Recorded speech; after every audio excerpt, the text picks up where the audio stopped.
স্বাস্থ্য ভবনের সামনে চিকিৎসকদের ধর্নার 1.5 দিন পার। স্বাস্থ্য ভবনের সামনে টানা ধর্নায় রয়েছেন চিকিৎসকেরা। অভার জন্য লড়াইয়ে এবারও চিকিৎসকদের পাশে রয়েছেন সাধারণ মানুষ।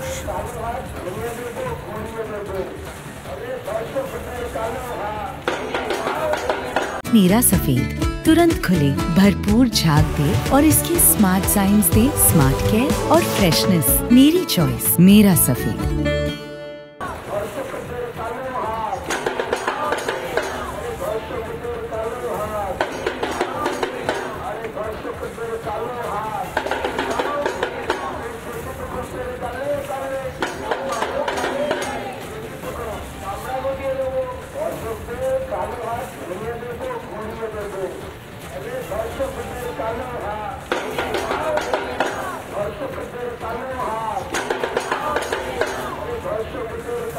এই মুহূর্তে যে ছবি আপনারা দেখতে পাচ্ছেন সরাসরি স্বাস্থ্য ভবনের সামনে যে ধর্ণা অবস্থান কর্মসূচি জুনিয়র চিকিৎসকের, সেখানকার সেই ছবি আপনারা দেখতে পাচ্ছেন। আমাদের প্রতিনিধি এলিনা সেখান থেকে আমাদের সঙ্গে রয়েছেন। এলিনা, গতকাল থেকেই আমরা দেখছি যে মুখ্যমন্ত্রী মমতা বন্দ্যোপাধ্যায় যে বক্তব্য রেখেছিলেন যে উৎসবে ফিরুন, সেই অনুযায়ী ঢাকঢোল বাজিয়ে এখানে প্রতিবাদ জানানো হচ্ছে, স্লোগান চলছে।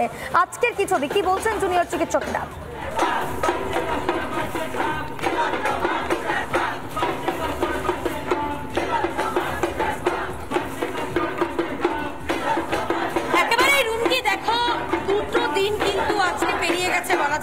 আজকে দ্বিতীয় দিন এবং সেই দ্বিতীয় দিনে আন্দোলনের ঝাঁজ, আন্দোলনের তীব্রতা কতটা মাত্রায় বেড়ে গিয়েছে সেই ছবিটাই তোমাকে দেখায় এই মুহূর্তে।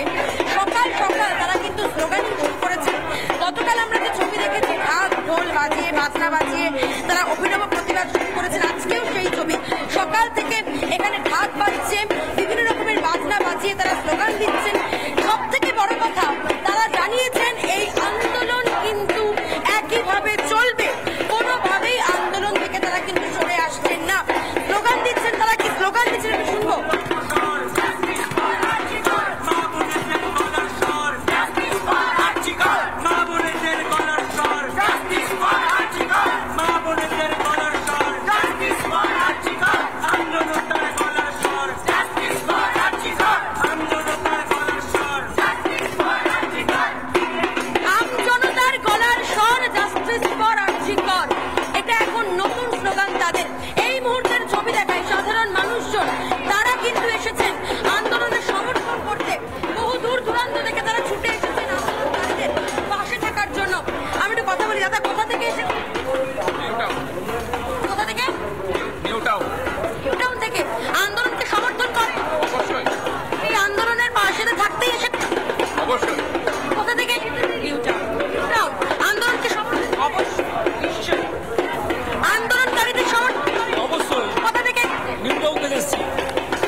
জনপ্রতিরোধ গড়ে ওঠাই উচিত। আমরা গতকাল থেকে কেন, আমরা যবে থেকে 14 অগস্টেও বিবিসিতে আমরা করেছিলাম বিশ্বকর্মা দিনে, এবং জুনিয়র ডাক্তাররা আমাদের শিখিয়েছে কিভাবে মধ্যবিত্ত শিক্ষিত সমাজ আমরা এতদিন নিজেদের সিদ্ধাটাকে সোজা রাখতে পারিনি।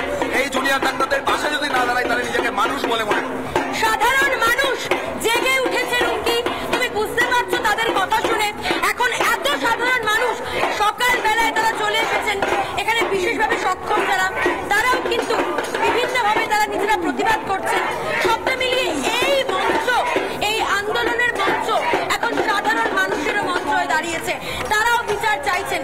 এই মুহূর্তে তারা স্লোগান দিচ্ছেন, একদিকে বাজনা বাজছে আমরা দেখতে পাচ্ছি, মাথায় ব্যাজ পরে তারা স্লোগান দিচ্ছেন।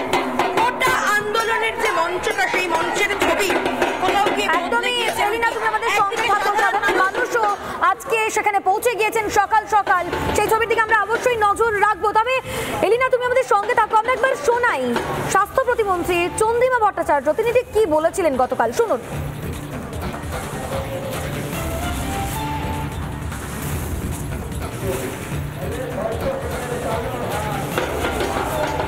জনসাধারণের কাছে এই কথাটাকে পরিষ্কার করে দিতে চাই যে মানুষ জানেন যে রাজ্য সরকার খোলা মনে বসতে চাইছে, কোনো শর্ত সাপেক্ষ নয়, কোনো কিছু শর্ত দিয়ে খোলা মন, এই দুটো একসাথে চলে না, এটা সাইমালটেনিয়াসলি চলতে পারে না।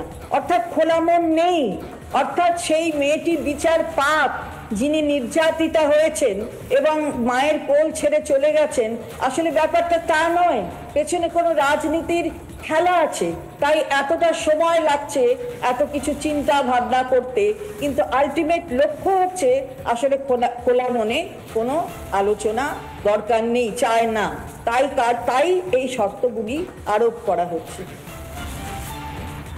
লাগাতার টানা 2 দিন ধরে ধর্ণা কর্মসূচি এবং তারপরেও স্বাস্থ্য প্রতিমন্ত্রীর বক্তব্য, খোলা মনে আলোচনা চেয়েছিলাম, কিন্তু চিকিৎসকেরা তা চাইছেন না এবং রাজনীতির রঙও কোথাও গিয়ে তিনি দেখতে পেলেন। আমরা একবার সরাসরি আরো একবার এলিনার কাছে চলে যাবো। এলিনা, তোমার কাছে জানতে চাইবো, যারা আন্দোলনকারীরা রয়েছেন বা যারা সাধারণ মানুষ এই আন্দোলনকে সমর্থন জানাচ্ছেন, তারা কি বলছেন চন্দ্রিমা ভট্টাচার্যের এই বক্তব্যে?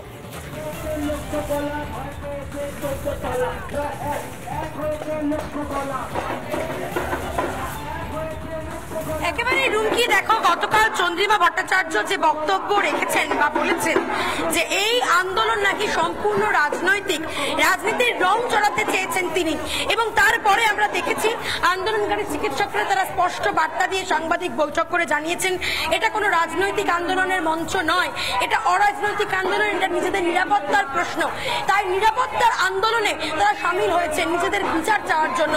আজকে একটা অভয়া না, আরো যারা 100টা অভয়া রয়েছে তাদের সঙ্গে যাতে এই ঘটনা না ঘটে, সেই কারণেই আজকে তাদের এই আন্দোলন। ইতিমধ্যে তুমি দেখতে পাচ্ছ যারা এখানে স্লোগানিং দিচ্ছেন, আমি একটু কথা বলার চেষ্টা করব, এখানে আন্দোলনকারী চিকিৎসকরা যারা রয়েছেন তারা কি বলছেন একটু কথা বলার চেষ্টা করি। গতকাল চন্দ্রিমা ভট্টাচার্য তিনি বলেছেন, আমি কথা বলার চেষ্টা করি, গতকাল চন্দ্রিমা ভট্টাচার্য আপনাদের আন্দোলনকে রাজনৈতিক আন্দোলন বলেছেন, কি বলবেন?